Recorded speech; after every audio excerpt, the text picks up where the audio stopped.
bigger outcome of the meeting. There are specifics that are subjects of investigations. You've seen that some have been taken to court. It would be not appropriate for me to begin to point to specifics. But what is clear is, number one, that all candidates have the freedom, who have been nominated, have the freedom to reach out to their supporters. And conduct processions. Yes.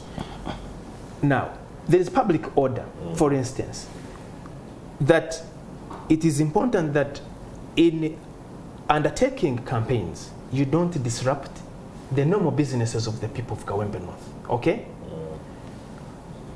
But we know that candidates and their supporters must move from one point to another. The question is, how do you ensure that the guidelines of moving from one place to another are followed without disruption?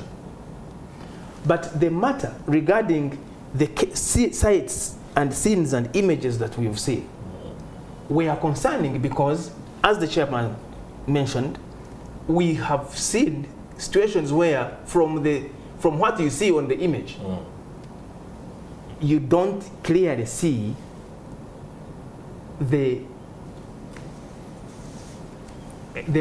matter that causes anybody to mete out violence on somebody. However, security tells you, security will tell you that they have intelligence. Now, I can't speak to the intelligence they have. And intelligence. They thought somebody was going to act in a certain way. So the way security works can only best be described by themselves. All right. Thank you very much. I know you are not in position maybe to divulge some of the responses that the security chiefs offered the Electoral Commission. I'm glad you say, by the evidence of the videos, it's very little that you can denote that triggered the officers. But allow me engage Mr. Robert Sempala. These events are deja vu. We've been here before, and especially in light of the clobbering of journalists. But before we talk about the clobbering of journalists, this is an ongoing issue and a concern that I'm sure you're pushing on all fronts. What's your take on the state of affairs? It's very absurd that we're having an election that is characterized by chaotic scenes of the nature that Julius is struggling to drive home. No, he has, by the way. Yeah, you know, it's very hard for the commission where it is, because it does not sanction the violence, certainly. It doesn't. But its hands are extremely tied. When men in uniform, armed to teeth, descend on people participating in an electoral process, I really see the commission's hands being tied.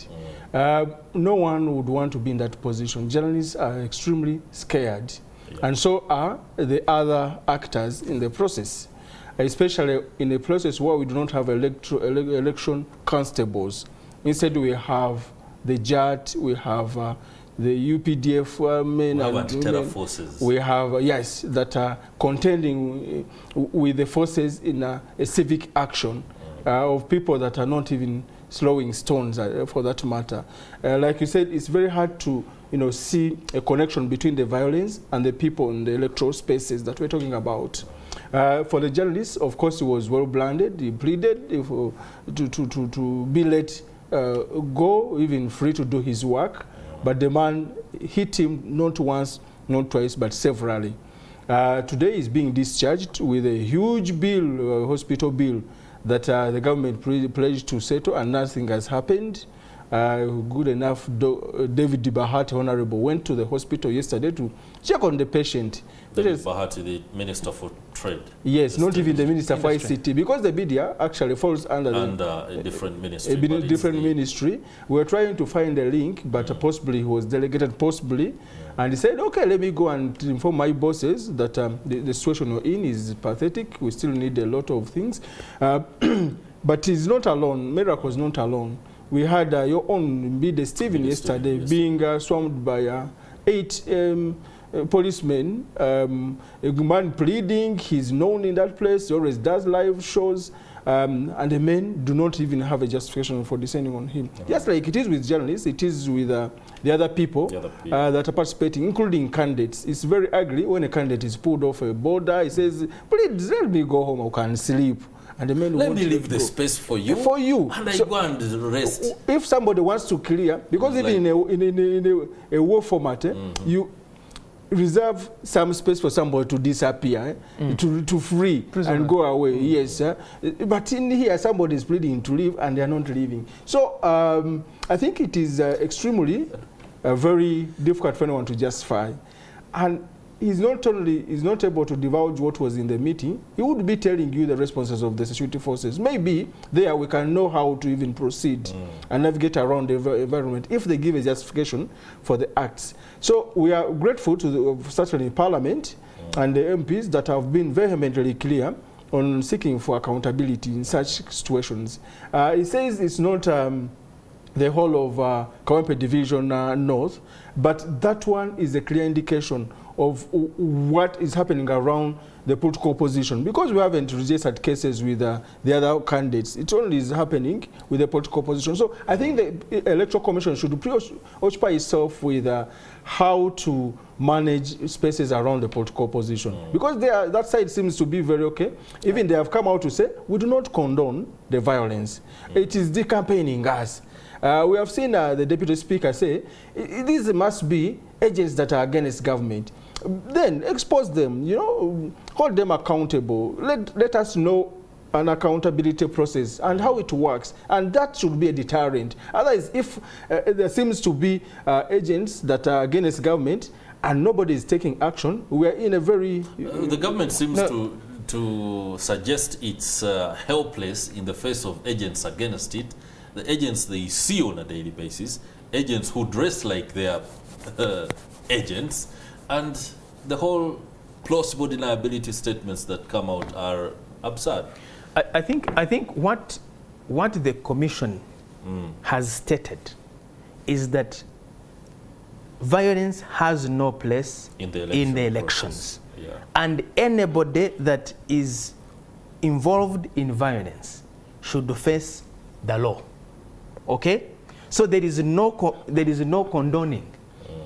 The Commission condemns all acts of violence. I think by that admission, and secondly, Julia should be disappointed that government doesn't seem to be taking any action, because since then to now, within the security forces, we are not aware of anyone who has been held accountable. But you see, but one thing that is very significant is that the Commission is well seized of this matter to the extent that it summoned the security chiefs to say when acts of because police is the one responsible, is the one in charge of securing an electoral process.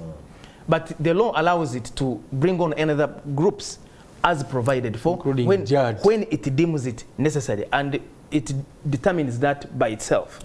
Okay. But what the Commission says is, whatever you do and how you do it should not undermine our democratic processes, should not undermine the essence of an election. So the question that leaves us is, in the continued disrespect of those particular protocols that you appeal to the security forces to undertake or to observe, what is the next course of action?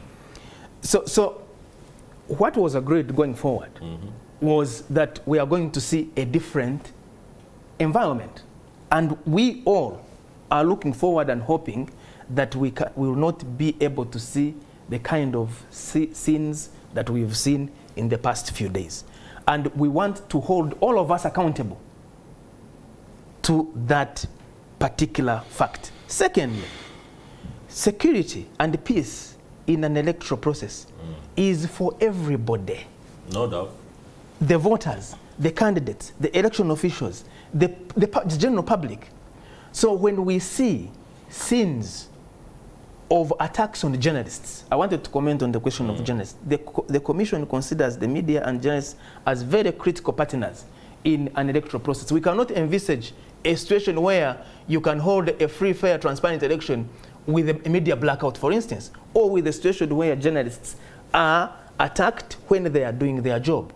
The commission condemns all those people that met violence on journalists, because journalists are critical partners. They do a good job. They do the job of ensuring that the citizens make choices based on information that they have received about the candidates, about the programs, about the processes. And that is why when the commission saw those scenes of our friend Miracle, who had been at the nomination center, and a few moments later, we saw him drenched in blood. That certainly is not acceptable. Our friend Mbide from Nation Media Group being clobbered. There is no place for violence on journalists. There is no place for violence in our electoral process. But it calls on all actors in the electoral process to avoid situations that can cause us to find ourselves in confrontation. And yeah, that is perfectly understandable. Yeah. But it leads me to a question that I haven't found clarity on. The fact that we are appealing to the security forces and hoping that they restrain themselves. Shouldn't there be a mechanism of accountability? Because the only chance we have now at accountability on the part of the forces is the meeting that you had with them, but we are unable to know whether that question was asked, and if it was asked, we don't know exactly what they committed to. When it comes to commitment to do better, we know that journalists have often been in the line of fire. And when the latest incident happened, many of us were like, there we go again. The force hasn't changed at all. It continues to, occasion violence upon journalists with gay abandon. It's as if they completely don't respect the appeals that organizations like yours make. Yeah, it's very frustrating most times when the elite forces, like we have them here, act as though they are completely insensitive to the plight of journalists and the role that they play. We have had discussions since these incidents happened, and we've had possible actions, including a media blackout on the elections and so many other things, a procession to demonstrate our dissatisfaction with how journalists are being handled during this process, and we are still, meeting. We are engaging the owners who certainly are suspiciously and mysteriously silent on this, because they yield a lot of power and influence. We want the Ministry of ICT, where we fall as the media, as journalists, to really be active and express their displeasure with how things are moving, and so many other actors. The regulators who say, okay, we want a professional media, we want to secure the space of operation for journalists, and when these incidents happen, they all go cold until things are fairly sober, and then they come back to stand again. I think this is a bit of a betrayal. We need to be different actors. HRNJ here, where I come from, is only a mouthpiece of those journalists that have fallen victims. But then we are not into regulation. We are not into enforcement. Our hands sometimes become extremely tied. And even we trade on the risk of being seen as radical for speaking out on these things, regularly. We want to move as a group, as a consortium, and including the Electoral Commission. I think Electoral Commission, for me, should have an action point, like you asked Julius, my friend here. What do you do if these things escalate? Because here, we are the mass of a good promise that things will be sober. We don't know whether we'll see that again manning a public order in an election, whether we'll see, other forces. But then we should have grounds for operation. Say if they appear again, suspending elections for a day until things become better.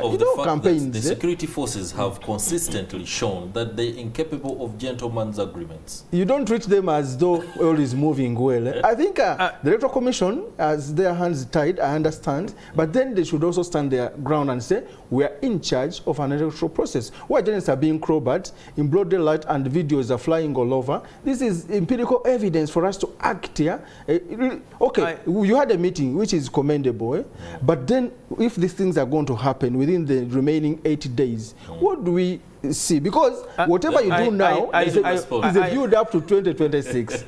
Robert, I would request that we give the benefit of the doubt to the outcomes of the meeting that the Commission had with security forces. We should not discount it and become pessimistic even before we have counted a day. We believe that within the security forces, the leadership is committed to ensuring that we have a peaceful election. And let us give the security forces the benefit to see a difference. And we count on them. We believe and trust that they when you looked in their eyes, you believed them. We believe that they will walk through. We believe that they will walk through the commitment that was, because the broader commitment that came out of the meeting was that we don't want to see these kind of scenes again. So let's wait and see.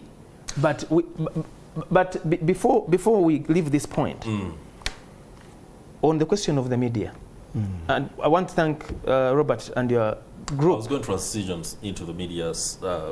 The media as the election process begins to take charge of the country. And maybe, I don't know whether the question you want to submit or what you want to submit is related to this, but the CDF came out the other day and rolled out what is no doubt a very elaborate plan to allow the media get onto cadreship programs in a bid for the media in the eyes of the CDF to do a better job, an effective job in the conduct of media work. What do you take of the fact that journalists, you're a former journalist, and we know you can never really retire from journalism. If you are required to go and do a cadreship course at the National Leadership Institute in Chankwanzi, doesn't that completely alter your ability to do the job? No, the Commission has a very good working relationship with the media houses and individual journalists. And we have an open door policy at the Electoral Commission for any journalists who seek any information about the electoral process to come and engage with us. Number two, we have programs that are going to begin to be rolled out on training and journalists on reporting elections and appreciating the guidelines on reporting elections in a manner that maintains peace, in a manner that is professional, in a manner that is beneficial to the citizens and the voters of this country. We already have had some engagements with the media. In fact, we had the first major engagement with the media. I don't know, Robert, whether you were there. No, I couldn't find you. You were, I think, out of the country. But we have had a series of engagements with the media and want to do more of this. We appeal to media houses, one, to come on board when this program is rolled out, but also to undertake training, in-house trainings for their journalists in preparing them to cover elections. Elections in this country and all over are very emotive subjects. There are many stakes at play. And the media can sometimes find itself not victims of violence, but victims of misinformation and propaganda. Because the people that want power know that to reach the people, they must go through the media. And so there are a number of elements which I believe, even in your training that you've conducted before, Robert, where journalists need to be alert all the times, beyond the safety, which is very significant, but to make sure that they continue to play their cardinal independent role of providing information, of being watchdog society, of ensuring that they put those in power to account for what they plan to do, but also to ensure that they are alert not to be used. So Chankwanzi is fine. I've not spoken about Chankwanzi because we are desperate to hear that. Because the Commission is mandated to undertake and run the elections in this country. Okay. And we don't need to go anywhere. The Commission does not need to go anywhere to do this. The provisions in the law that set up the Commission and its independence and how it should conduct its work is very clear. When the Commission needs to engage journalists, it will engage the journalists on the terms of the Commission, on the terms that are defined within the parameters of our work, and we believe that we are able to do that. You can be rest assured that the Electoral Commission will have a paper to present at Nali when journalists finally enrolled onto the cadetship courses. But in light of this particular development, one that has already seen a meeting between top officials from media houses and the Minister for Youth and Children's Affairs, we're also struggling to understand why it is the Minister for Youth and Children's Affairs that is conducting media-related meetings and engagements. Maybe he's working as a personal assistant, but again, that is also something that is hard to stomach. As a PA to who? To the CDF. Okay. No doubt about that, because on Twitter he's very elaborate when it comes to his responses. But in light of the media cadreship ahead of an election, is there a sinister move to ensure that the media is cowed in? I think we have regulators, media regulators, and we have media development actors in this country who would be preoccupied with fostering the professionalism. That's right. If anything, getting them to really work more patriotic. And so much of that, it was a shock that comes from a Minister for Gender, Youth, and, for youth. Maybe because he's a media owner, but he's not the lead of owners of the media houses in the country. Maybe because the CDF talked about it, like you said, and then their proximity places him the best person to relay this information. But I would expect it to come from at least a line ministry, which is the Ministry of ICT, Dr. Baliomons and the team, Media Center, UCC, and a number of those ones. But the fact that it comes from the CDF, it comes with a lot of suspicion to many media actors, especially those that feel that if you have gaps within the professional lines of journalists, you need to take them to other institutions other than NARI. We do not know NARI for being an excellence center for media professionalism. Maybe it does so much beyond what meets the eye, and we'll see how it comes out. But also the other misgiving is about making it compulsory for everyone to go. How are you sure that all the media owners are not patriotic, all the journalists are not? It would be something that is optional for people to say, this is a good thing, we should go for it. For good things, people opt for them. That's right. Because it's one thing to take journalists and media owners to Chankwans, and another to make them learn what it is that you have for them. You just can't drag a horse to drink water even when you get it to a water source. You only can get it there and it will look at you, then it goes back. It will act the same way. We are not saying this as the first thing that people are going to NARI. Students that would go to public universities would all go to NARI. And my understanding would be that when they come out, they would speak the same language as the NARI trainers and everything, but they would come and vote for for their student leaders from different political, inclinations. So the fact that the level of engagement of the owners of the different media actors was really limited to a half day. So I don't think there was enough engagement. And I think this concept should have been input by a number of people that impact the media. The fact that you have a panel, for me, certainly I wasn't one of the people. I was in court standing in surety for another journalist in Nakawa, but I was following whatever happened. I've had interfaces with people that were in there from the media management, and they tell me it wasn't exhaustive. Most of them didn't have their contributions to it. So most of them walked away grumbling, how did this even come about? They were invited to be talked at. To take home what the package already was. So I think it can be repackaged if it's indeed a good thing. But I think, all right, Robert, you're going to have to be wrapping up that because time is out. I think what is at issue is that we need to step up these professional development programs across the board, wherever they can be, whether it is in universities, whether it is institutions like ACME or Media Challenge Initiative. And there are good initiatives that are happening in this country. Exactly. On training journalists. I know those ones are wondering how this came up and they were left on the sidelines. But the work, the tasks are huge, that everybody can have space in that area of media development and media training, on skills development, on refresher courses, that we don't need to wait for this or that. I think we just need to more. And all those are ongoing, by the way. Yes. They're ongoing. Yeah, no doubt. Journalists are honing skills every day from across the country, from different actors. We see this happen. You know certainly that there are being capacitations for journalists. And journalists are sometimes may be wanting, but then where you take them to and the packaging there does matter a lot. Yeah, and even the intention.